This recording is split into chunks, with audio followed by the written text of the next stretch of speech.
ஜனநாயகன் படம் ஏப்ரல் 30க்குள்ள வெளியாறதுக்கு வாய்ப்பே இல்லைன்னு ஜனநாயகன் படத்தோட கனடா நாட்டோட விநியோகஸ்தரான யாக் சினிமா அறிக்கை வெளியிட்டிருக்கு.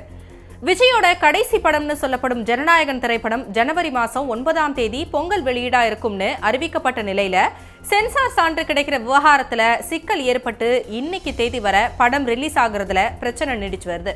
ஜனவரி 9ஆம் தேதி வெளியிட திட்டமிட்டிருந்த இந்த படம் சென்சார் வழக்கு காரணமா ஒரு மாசத்துக்கு மேல தாமதமாகிருக்கு. தயாரிப்பு நிறுவனம் மூலமா டிசம்பர் 18, 2025 அன்னைக்கு சென்சார் சான்றிதழுக்காக படம் சமர்ப்பிக்கப்பட்டுச்சு. அதை தொடர்ந்து 5 உறுப்பினர்கள் கொண்ட ஒரு ஆய்வுக்குழு இந்த படத்தை டிசம்பர் 19ஆம் தேதி பார்வையிட்டாங்க.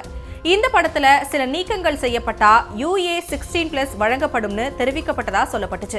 அதை ஏத்துக்கிட்டு தயாரிப்பு நிறுவனம் பரிந்துரைக்கப்பட்ட எல்லா நீக்கங்களையும் செஞ்சு டிசம்பர் 24ஆம் தேதி CBFC கிட்ட படம் சமர்ப்பிக்கப்பட்டுச்சு.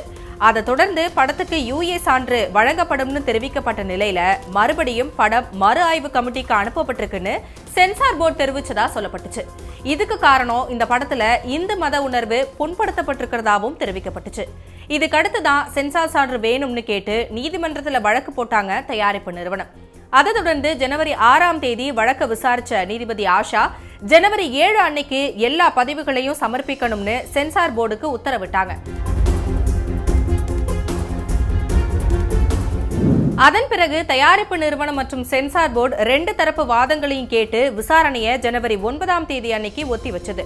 தனி நீதிபதி சான்றிதழ் வழங்க உத்தரவு பிறப்பிச்ச சில மணி நேரத்திலேயே அந்த உத்தரவுக்கு இடைக்கால தடை விதிக்கப்பட்டுச்சு. இந்த உத்தரவை எதிர்த்து உச்சநீதிமன்றத்துல மேல்முறையீடு செய்யப்பட்டப்போ உச்சநீதிமன்றம் இடைக்கால உத்தரவுல தலையிட மறுத்துடுச்சு. இந்த நிலையில தான் கடைசியா தயாரிப்பு நிறுவனம் இனி வழக்க தொடர வேண்டாம்னு முடிவு செஞ்சு எல்லா வழக்குகளையும் வாபஸ் வாங்குறதா ஒத்துக்கிட்டு படம் மறு ஆய்வுக்காக தணிக்கை குழுவுக்கு அனுப்பப்பட்டிருக்கு. எப்போ இந்த படம் வெளியாகும்னு தயாரிப்பு நிறுவனம் விஜய் ரசிகர்கள் எல்லாரும் காத்துட்டு இருக்கிற சூழ்நிலையில தான் ஜனநாயகன் படத்தோட கனடா விநியோக நிறுவனமான யாக் சினிமாஸ் ஒரு அறிக்கையை வெளியிட்டிருக்கு. அதுல இந்த ஜனநாயகன் திரைப்படம் ஏப்ரல் 30ஆம் தேதிக்குள்ள வெளியாக வாய்ப்பே இல்லைன்னும் இதுக்காக டிக்கெட் முன்பதிவு செஞ்சவங்க தங்களோட பணத்தை திரும்ப பெற்றுக்கொள்ளுமாறும் தெரிவிக்கப்பட்டிருக்கு. அதோட படத்தோட புதிய தேதி பின்னர் அறிவிக்கப்படும் தெரிவிக்கப்பட்டிருக்கு. தமிழகத்துல சட்டமன்ற தேர்தல் நெருங்கக்கூடிய சூழல்ல ஒருவேளை தேர்தல் அறிவிப்பு வெளிவந்தா இந்த மாதிரி அரசியல் ரீதியான படங்கள் வெளியாக தேர்தல் ஆணையத்துக்கிட்ட அனுமதி வாங்கணும்ன்றது கட்டாயம். தணிக்கைக்கு அனுப்பப்பட்டிருக்க படத்துக்கு 10 நாட்களுக்குள்ள சான்று வழங்கப்பட்டு பிப்ரவரி இறுதி இல்ல மார்ச் முதல் வாரத்துல படம் வெளியாகும்னு எதிர்பார்க்கப்பட்ட நிலையில கனடா நிறுவனத்தோட இந்த அறிவிப்பு பல கேள்விகளுக்கு வழிவகுத்திருக்கு. ஜனநாயகன் பட விவகாரத்துல என்ன நடக்க போகுதுன்னு பொறுத்திருந்துதான் பார்க்கணும். செய்திகளை உடனுக்குடனும் துல்லியமாகவும் தெரிந்து கொள்ள சப்ஸ்கிரைப் பண்ணுங்க.